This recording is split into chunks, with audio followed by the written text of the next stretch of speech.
بسم الله الرحمن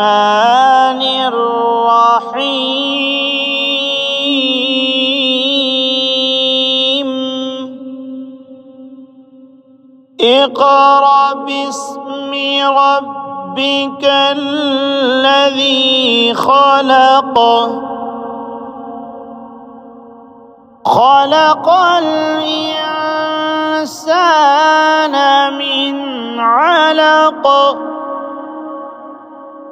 اقرأ وربك الأكرم الذي علم بالقلم علم الإنسان ما لم يعلم كلا إن الإنسان ليطغى أن رآه استغنى إن إلى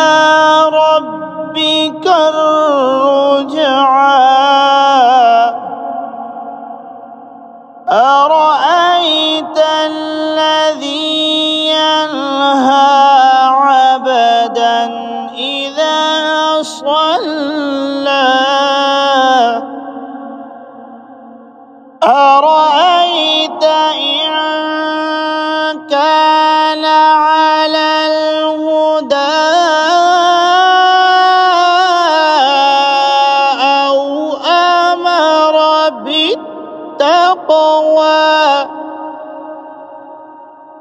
أرأيت إن كذب وتولى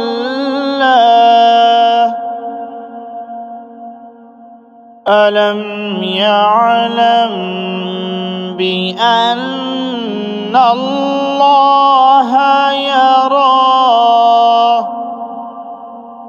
كلا لئن لم ينته لنسفعا